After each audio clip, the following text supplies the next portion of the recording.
Ambalmao ayaw bisimila Mali kono ani Mali kokan kala se aw makafoni evewa bambara ka Mali kura kunafunu o kɛnɛ sigilen aw ka bi kunafunu la kuma babɛ na talikɛ ninnu de kan. Dunia Keleyatonba Nations Unies aka san ladala lajɛrɛ min bɛ wele ko session ordinaire o ta ko 78 o daminɛna bi tarata septembre kalo tile 19 New York kaw fɛ Ameriki jamanatigi Joe Biden bɔra k'a ka laseliw kɛ. Ni lajɛrɛ in kɛnɛ kan a yirala k'a fɔ Nations Unies ye a ka gɛrɛntɛ wuli ka bɔ Mali jamana kan an bɛna o fana kunnafoniw tɛntɛn k'a lase aw ma. Dangariliba min kɛra ka taa Mali finitigiw dagayɔrɔ ma n'a kɛra Burema septembre kalo tile 12 san 2023 a yirala o de kɔfɛ ka fɔ u ka finitigi dɔ n'o ye Mali finitigi ye min bɛ wele ko Capitaine Boubacar Sise ale minɛlen kɔfɛ bɔra ja la ka kumakan dɔw lase jamana ma. O nɔgɔni fɛ VOA Bambara wulila ka taa se kunnafoni di so min sigilen don finitigiw tɔgɔ la n'o bɛ wele ko DIRPA o ɲɛmɔgɔ Sulemani Danbele ma. Ninnu bɛna kɛ Malikura kunnafoniw la kumaba dɔ ye min bɛɛ lajɛlen bɛna lase aw ma nin sanga in kɔnɔ aw balimamuso Mariam Traoré fɛ ka bɔ studio 6nan na a y'aw bisimila.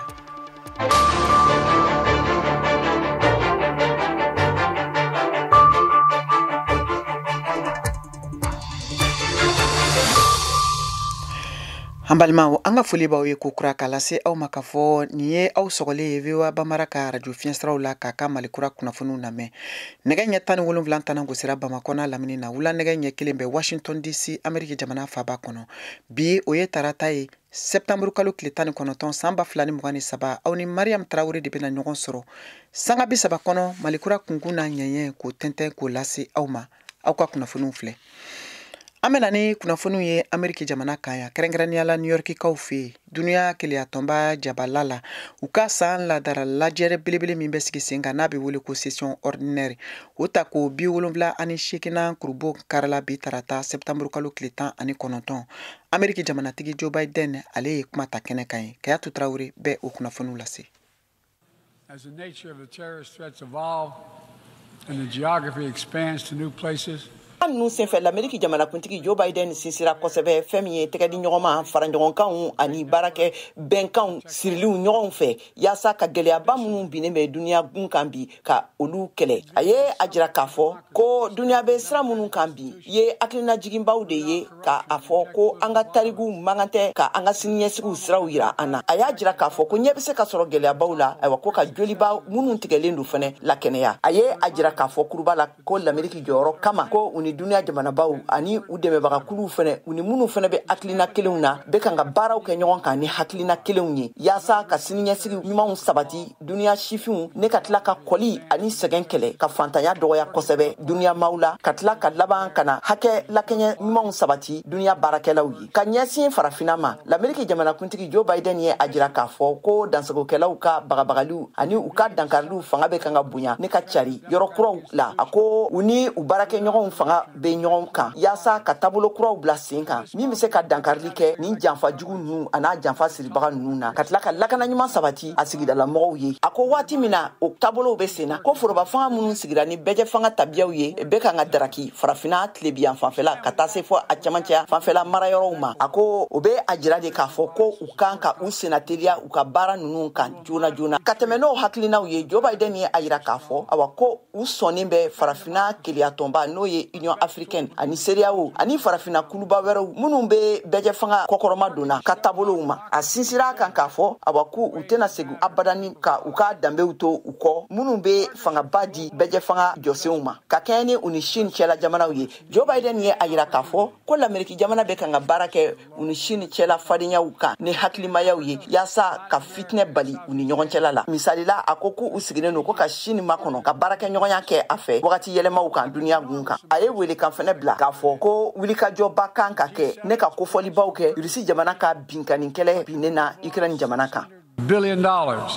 in infrastructure financing by 2027. An bɛ to New York kaw fɛ alibi Nations Unies ka lajɛrɛ kɛnɛ kan lajɛrɛ min ni a daminɛna ni u ka ciladen ka laseliw ye n'o ye Antonio Guterres ye u y'a jira k'a fɔ kunnafoni telimanba o binna ka ɲɛsin Mali jamana ma k'a fɔ ko gɛrɛntɛ min tun sigilen don Mali jamana kan Nations Unies fɛ ko o wulila ka bɔ yen VOA tɔgɔ la Moribo Danbele ka bɔ Washington. Ni ɲangili nunu ni a tun tara san 2017 wagati duniya jamanaw ka conseil de sécurité tun tilala ka a lakuraya tuguni fo kana bila utukalo kile 31 san 2023 ni ɲangili nunu ni a lakurayara u ka ɲɛmɔgɔya so ye a sama ka bɔ a ka ONU ka site web kan ni ale tun bɛ boli ni mɔgɔ 8 kan. ɲangili mun talen do u ka sɛbɛnfura 2,774 san 2017 wagati a tun bɛ boli Amadou Ag Asri, Mahamadou Agrissa, Mohamed Ousmane Ag Mohamedoun, Ahmed Ag Al-Bashar, Huka Ag Al-Husseini, Mahiri Sidi Amar Ben Daha, Mohamed Ben Ahmed Mahiri, ani Mohamed Ould Matali. Ni malien de nunu, ONU ka kuma la, te Nations Unies ka ni oye dunia jamana ka kelea tomba ya, aka ɲangili bere jukɔrɔla la tuguni. Lakanako nasiraw fɛ an bɛ taa jamana kɔnɔna la dangariliba min n'o kɛra ka taa Lere mara ma ni a kɛra septembre kalo tile 17 karidon n'a filɛ nin ye kilomɛtiri 130 o de bɛ ani Ɲafunke cɛ. Lere duguden dɔ bɔra k'a ka seereyaw di VOA Bambara ka kunnafonidila Modibo Keyita ma nka ni makofɔlen in ma sɔn k'a tɔgɔ fɔ an ka seereyaw lamɛn dangarili yɛrɛ tɛmɛna cogo min Lere mara kɔnɔ. O taara n'o ye ka taa n'a ye dugu kɔfɛ bon tuma min na avion de nana. Avion nu hakili la a ka mɔgɔw de don quoi i y'a faamu o ye avion de tromper quoi a hakili la a ka mɔgɔw ninnu de don donc a gɛrɛla o la dɔrɔn an ka berda min yɛrɛ o ye minnu ta saraso ka gardiw ka yɔrɔ la o y'o de kɛ ka avion bugɔ quoi avion taara turu a kun kan quoi fo k'a tunu a donna bɔgɔ kɔnɔ fo k'a tunu wallahi mɔgɔ si t'a fɔ k'a y'a kama ou y'a fɛn la wallahi a girinna ka don dingɛ kɔnɔ ten ka bin tuma min na a bɛ bin wallahi ne yɛrɛ ɲɛkisɛ de y'a ye. Wallahi c'est pas des montages ne yɛrɛ ɲɛ tuma min na a bɛ bin wallahi ne ɲɛ b'a la i y'a faamu mais alhamdulillah bon minnu sara yɛrɛ 5 personnes su de yɛrɛ fɔlɔ kɔni à part ça alhamdulillah an ka saraso fana sigira ka na bon drone min fana sɔgɔmada in vers 6 heures aujourd'hui 6 heures lundi a drone min nana vers 6 heures comme ça cɛ a y'u sɔrɔ a ye mobili hakɛ mun jeni non ta jatera tuguru nɔfɛ k'u jeni ka taa hali ne yɛrɛ dugu yɛrɛ kɔnɔ a ye gosili kɛ plus de 4 véhicules ne yɛrɛ kɔni mais kɔfɛ a tuguru nɔfɛ ka t'u gosi quelques 20 km de Lere 30 km dɔrɔn a b'u nɔfɛ bon avion filanan nin ale kɔni depuis u y'a dɔn k'a fɔ défaut b'a la dɔrɔn u taara n'a ye village dɔ la an kɛrɛfɛ 7 km de Lere Gasidir ma bon u taara jɔ yen olu yɛrɛ u kisira u mɔgɔ fila kisira problème foyi m'u sɔrɔ avion nin jɔlen bɛ n bɛna photo ci ma sisan n ko kunu tuma min u nana u donna dugu kɔnɔ quoi n'u donna dugu kɔnɔ bon mɔgɔ ninnu bɛ kɔfɛla la an ka saraso bɛ kɔfɛla la sisan bon u tɛ se ka an ka saraso tɛ se ka gosili kɛ quoi parce que n'u ye gosili kɛ u bɛna population de bugɔ bon o de y'a to u ye kanni bila mɔgɔ kanni bila gansan dɛ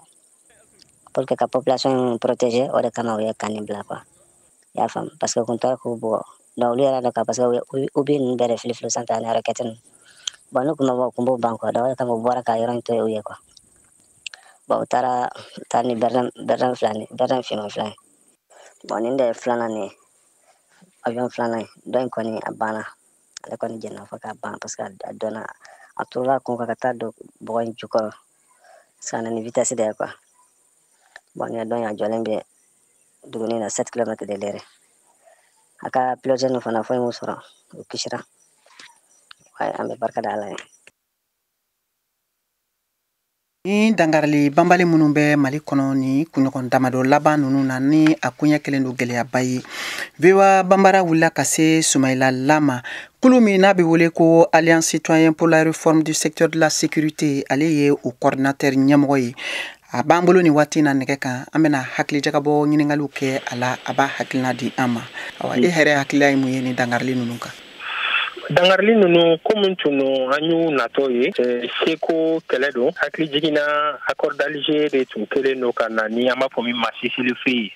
accord d'Alger négociation daminɛna 2013 a signera 2015 donc o hukumu de kɔnɔna la cessez-le-feu nana ni an ka jamana marabagaw ani minnu tun bɛ rébellion na à l'époque donc o hukumu de kɔnɔna la a bɛnkan tun ye mɔgɔ si tɛ maga mɔgɔ la papier gafe min bɛ yen nɔ gafe in baara bɛ kɛ n'o ye donc MINUSMA ka tagali min boloda la je pense que kan fila bɛɛ an ka marabagaw ani rebelle ex-rebelle ninnu bɛɛ y'a faamuya ko kan ninnu récupération c'est stratégique mais o fana y'a sɔrɔ yan'o cɛ accord in gafe min n'an b'a fɔ ma accord d'Alger o accord in dankari tun kɛra a la parti fila bɛɛ mɔgɔ fila minnu tun bɛ ɲɔgɔn na Bamako n'an b'a fɔ ma an ka marabagaw ani ex-rebelle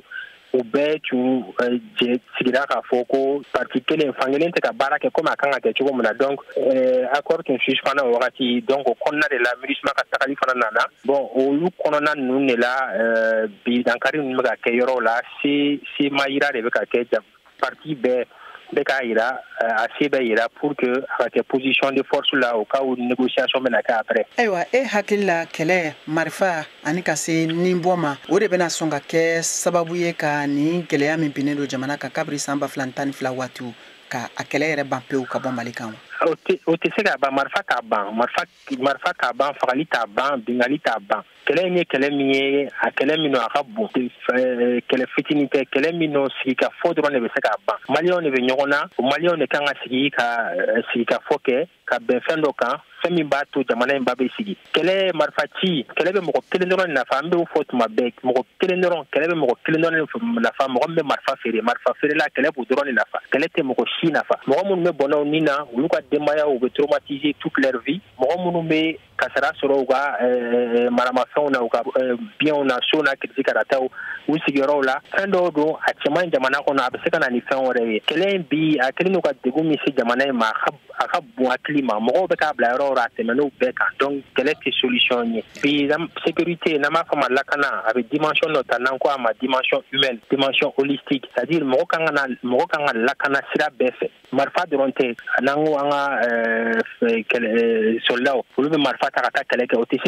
sécurité ye i ka se ka yala i ka jamana fan bɛɛ ka sɔrɔ fɛn min sɔrɔ i ka se ka taa école la fɛn min sɔrɔ i ka se ka dumuni kɛ a ma kɛ baasi ye donc o bɛɛ de kɔnɔna la olu si tɛ se ka na ni sigi ka fɔ tɛ solution militaire tɛ la solution elle est politique et o solution politique in bɛ sɔrɔ sigikafɔ dɔrɔn de la hali ni dɔ sera dɔ la a bɛ laban sigikafɔ in de la sigikafɔ in dɔrɔn de solution ye. Ayiwa nin diyara n ye an ka foli b'i ye kosɛbɛ k'aw hakili lajigin k'a fɔ nin tun ye Sumayila La ale kumakan ye kulu min bɛ wele ko Alliance citoyenne pour la réforme du secteur de la sécurité ale y'o coordinateur ye.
Afrique ni VOA Afrique ye buna adamadenw lafiyara kunnafoniko la. An balimaw an ka foli b'aw ye hali bi an b'a lase aw ma k'a fɔ aw bɛ ka VOA Banbara ka Malikura kunnafoniw lamɛn nin waati in na a ka radio fiɲɛsiraw fɛ. Bamakɔ n'a lamini ye fiɲɛ turukala 102 o fiɲɛsira ye. Ɲorodi Sahel kaw b'an sɔrɔ radio Sahel kan n'o ye émergence ka 99.6.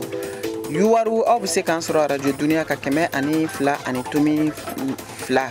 Fɛn min ye Koro ye ani Bayangara n'a lamini aw b'an sɔrɔ fiɲɛ turukala 93.2 kan Gawo o ye fiɲɛ turukala 106.1 ye Tumutu 93.3 Abidjan kaw bɛ se k'an sɔrɔ 99.9 fiɲɛ sira fɛ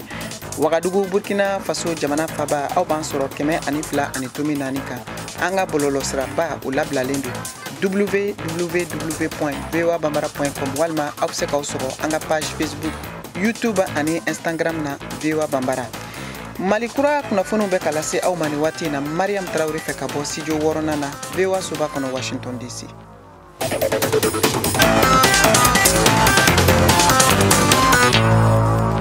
An bɛ taa ni kunnafoniw ye farafinna gun kan ani diɲɛ fan wɛrɛw fɛ. Burkina Faso jamana kan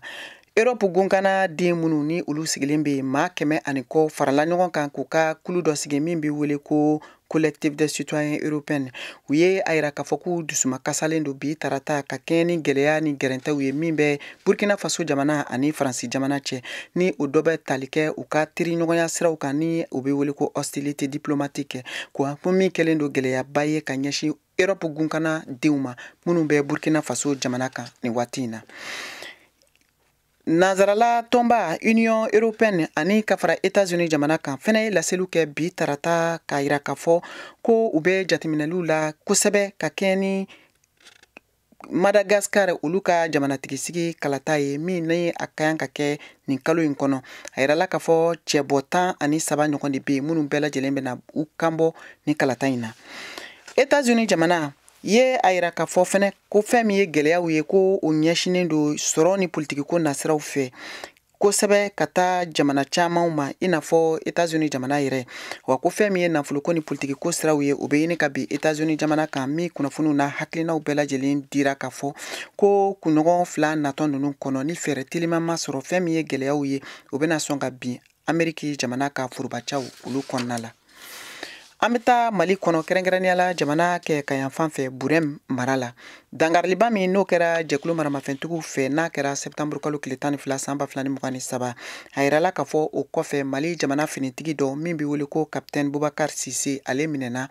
n'a labanna ka ye ja dɔw la a bɛ ka wele bila ka taa jamana finitigiw ni jamana ɲɛmɔgɔw ma cogo min na fɛɛrɛw ni dabaliw bɛ se ka sɔrɔ bɛnkan ka sɔrɔ fan fila ni ɲɔgɔn cɛ fitinɛ ka se ka dala faga o nɔgɔnin fɛ VOA Bambara wulila ka se finitigiw ka kunnafoni di so DIRPA ɲɛmɔgɔ ma Sulemani Danbele ale a ka hakilinaw di u ka finitigi kofalen a ka bɔli kan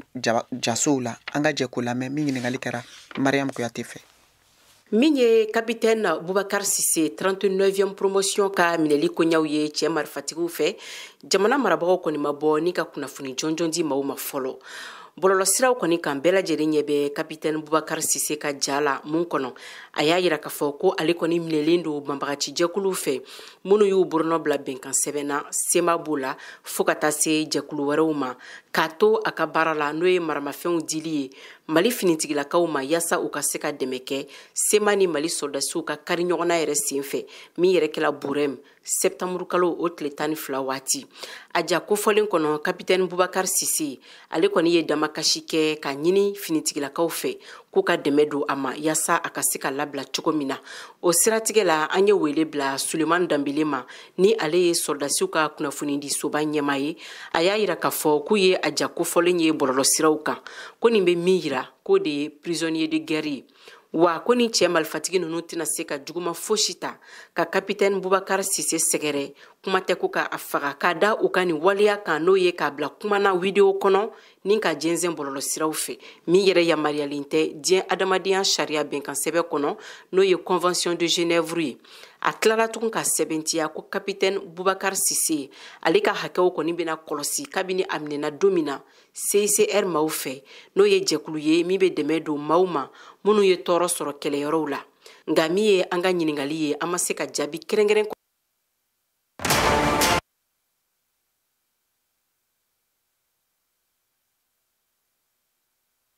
a bɛ waati bɔ bi ni jamana saba kɔkanko minisiriw Mali, Burkina Faso ani Niger o tun bɛ ka taa ni ka segin kɛ u ka jamanaw ni ɲɔgɔn cɛ nka a kun perepere kuma latigɛ maaw ye sibiridon a kunnafoni kɔni binna ni jamana saba y'u boronnɔ bila bɛnkan sɛbɛn na sɛbɛn min bɛ u fara ɲɔgɔn kan ka kɛ kelen ye k'u ɲɛsin fariyawale kɛlɛli ma n'a bɛ wele ko Château de l'Iptako Gourma a bɛnkan sɛbɛn kɔnɔ a yirala k'a fɔ ko ni jamana saba bɛna ɲɔgɔn tɔpɔtɔ ka ɲɛsin gɛlɛyaw ma a mana kɛ gɛlɛya fɛn o fɛn ye yasa ka se ka lakana sabati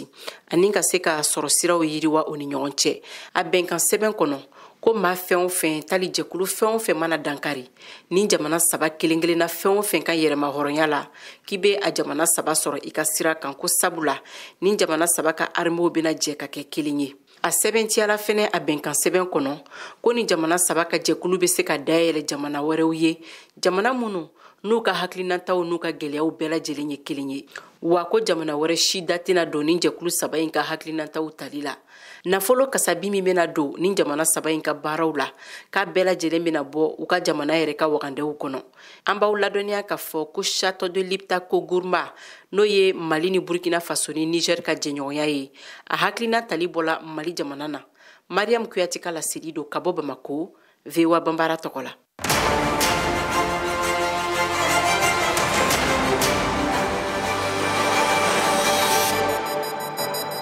A y'aw ka kunnafoniyaw sɔrɔ don o don sɔgɔma VOA tabalen kan VOA Bambara ka tile kunnafoniya kun fɔlɔw sanga 30 kɔnɔna na. O bɛ kɛ don o don tɛnɛn ka taa bila juma la sɔgɔmada nɛgɛ kaɲɛ 7 mana tɛmɛ ni sanga 30 ye wa segin bi k'a kan tuguni nɛgɛ kaɲɛ 9 waati. Ni VOA tabalen ye a y'aw ka tile kunnafoniya kun fɔlɔw sɔrɔ Mali ale ni diɲɛ bina kun kan. VOA tabalen ka kunnafoniya kunkun n'a ɲɛɲɛ di aw ma n'an baaraɲɔgɔnw ka wulikajɔ ye Mali kɔnɔna na, farafina, ale ni diɲɛ fantan 4 bɛɛ lajɛlen. Mali, Burkina Faso ani Niger jamana kelen kɔfɛ ka u bolo bila bɛnkan gafe dɔ la min bɛ tali kɛ lakanako kan walasa u ka se ka Sahel yɛrɛ kɔnɔna lakana min bɛ wele ko Liptako Gourma. Maliden caman de bɛ minnu ye u ka hakilinaw di. VOA Bambara tɔgɔ la Mariam Kuyate ale ka kuma barani na ka bɔ Bamako.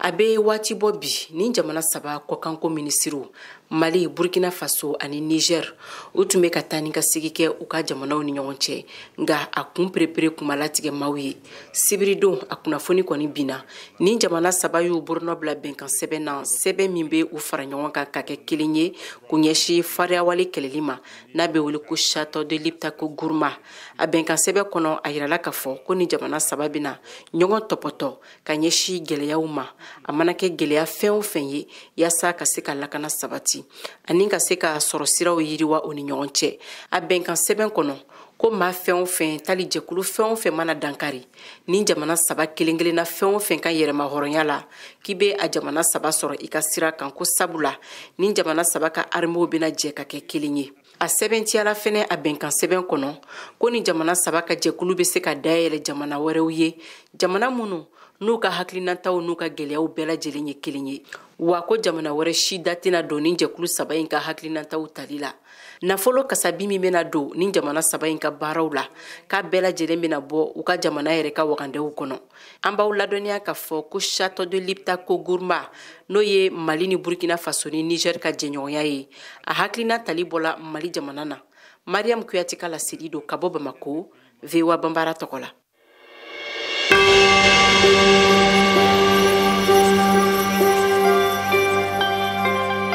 Ne ye Jɛnɛba Lobo Tarawele ka bɔ Kayi. Radio kɛni a bɛ dugu kunnafoni di,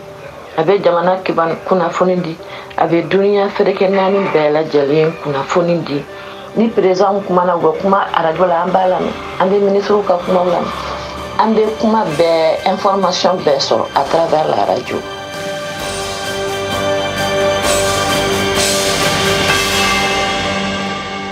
Kɛnɛya ko nasiraw fɛ an bɛ taa Kayi mara la bawo a yirala sɛgɛsɛgɛliw kɔfɛ k'a fɔ fɛn min ye rɛn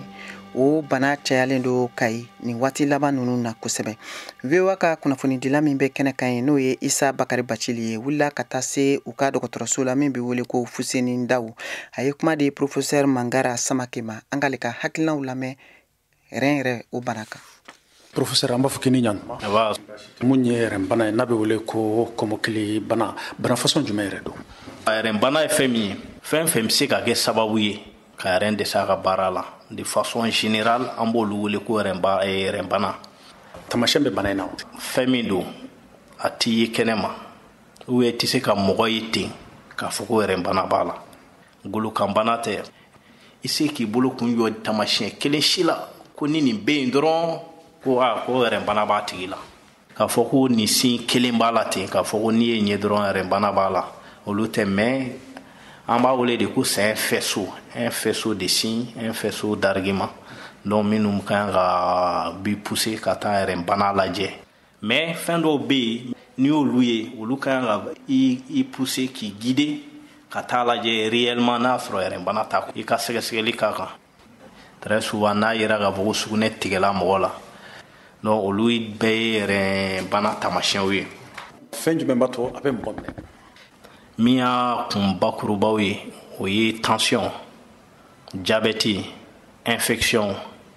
ani fana an ka contexte la an ye min jateminɛ généralement fura t'an yɛrɛ ma, surtout ka fura dɔ bɛ qui est accessible presque bɛɛ b'a sɔrɔ n'o ye anti-inflammatoire non stéroïdien ye o bɛ minnu wele ko bana 8 diclo ninnu a n'a ɲɔgɔnnaw. dɔw wɛrɛw fana bɛ yen minnu bɛ substance psychoactive ninnu utiliser drogue ninnu n'a ɲɔgɔnnaw, olu bɛɛ bɛ se ka kɛ sababu ye ni ka rein tiɲɛ. Professeur Samake, kɔmɔkili bana in a fasɔnya joli yɛrɛ bɛ yen nɔ?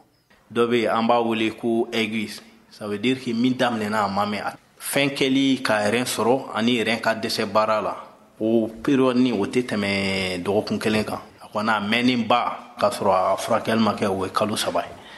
Entité filanan bɛ yen o bɛ wele ko insuffisance rénale chronique, ça veut dire que o mɛnna o kɔni a y'a tigi minɛ a ka ca kalo 3 ye. Bana in fura b'a la? Bon, an bɛ se k'a fɔ ko fura b'a la, an bɛ minnu wele ko aigu, n'an ye olu ye minnu daminɛna a ma mɛn kosɛbɛ, donc olu la généralement a bɛ se ka furakɛ ka kɛnɛya pewu. Et aspect filanan min n'o ye insuffisance rénale chronique ye, ça veut dire que minnu daminɛna a ka ca kalo 3 ye, olu filɛ in bɔ o caman bɛ kɔni i mana furakɛli kɛ cogo o cogo a tɛ kɛnɛya. Ni yɛrɛ dɛsɛra pepewu k'a kɛ k'a tɛ ka se ka baara fosi kɛ tuguni, farikolo mago bɛ fɛn minnu na pour que a ka lafiya, an bɛ furakɛli dɔw kɛ a bɛ fɔ olu de ma ko traitement de substitution, a bɛ komi olu bɛ yɛrɛ nɔ labila. Donc o traitement ninnu fana na o ye essentiellement entité fila de ye. Donc fɔlɔ an b'o wele ko dialyse. Dialyse fana kɔnɔna na modalitéw ka ca, donc dɔ bɛ a bɛ wele ko hémodialyse, dɔ bɛ a bɛ wele ko dialyse péritonéale. Hémodialyse ye jumɛn ye? O bɛ mɔgɔ minnu concerné, donc rein sera dernier niveau la, donc ça veut dire que rein tɔni min bɛ a se k'i permettre tuguni ka farikolo satisfaire, donc n'a sera o yɔrɔ de la sisan traitement dɔ bɛ yen o bɛ wele ko hémodialyse, donc o de daminɛna sisan Kayi, a daminɛna ambulance la, donc machine de dialyse 20 de bɛ yan. Merci docteur. N ka foli b'aw ye. Sisan an bɛna tɛmɛ ni Siyaka Tarawele ka farikolo ɲɛnajɛ kunnafoniw ye.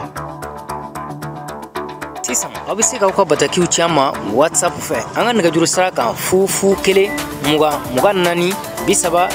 47 16. tɔgɔ ni jamu ani aw bɛ bɔ yɔrɔ min na aw bɛ o fɔ ka sɔrɔ k'aw ka bataki d'a kan.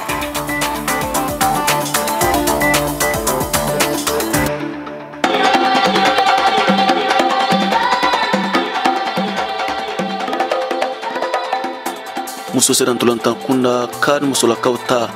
min bɛ tan san wɛrɛ 2024 marɔko jamana kan a éliminatoire hukumu kɔnɔ Centrafrique muso sera ntolantanaw bɛɛ Mali muso sera ntolantanaw bisimila a ɲɔgɔndan bɛ tan juma nata septembre kalo tile 22 san 2023 in na Douala dugu kɔnɔ Cameroun jamana kan. Mali degeli karamɔgɔ Salou Mouseni Mohamed ka fɔ la ale mako tun bɛ muso sera ntolantana minnu na u caman b'a bolo. Labɛnni caman sigira sen kan walasa ka se sɔrɔ ɲɔgɔndan tagali in na. An nisɔndiyaw an ye labɛnw sabati, an ye baaraw daminɛ n'olu ye. Minnu bɛ kɔfɛ olu ye championnat daminɛ, dɔw bɛ journée fɔlɔ la, dɔw bɛ journée filanan la. Olu se wulili donna ka ban, o bɛna baara nɔgɔya an ma kosɛbɛ kosɛbɛ nin tagali in na. Balontan bɛ kɛ juma le 22, voilà, juma le 22 a bɛ kɛ Doualekaw fɛ. O ye baara kun fɔlɔ ye. An ta kun ye ka taa Gaɲɛli, an ta kun ye ka se ka sebaya ɲuman ta yen ka sɔrɔ an ma bi ta, ni Ala sɔnna ma o de y'an ka laɲini. Centrafrique, Mali a ɲɔgɔndan bɛ tan Cameroun kɛrɛnkɛrɛnyana Douala 6. Jamana fila ninnu na min mana se sɔrɔ ɲɔgɔndan tagani ka segin na o ni Guinée ni Mauritanie ka seba bɛ ɲɔgɔn sɔrɔ tour nata la. VOA Bambara tɔgɔ la Bamakɔ, Siyaka Tarawele ka laseli bɛ. An balimaw a y'a faamu cogo min na ne de bɛna dan sigi bi Malikura kunnafoniw na min labɛnna Seko ka cɛjan Sheikh Ciro fɛ k'a lase aw ma Mariam Tarawele fɛ. Aw ni ce aw ka kulomajɔ la, aw k'an bɛn waati wɛrɛ.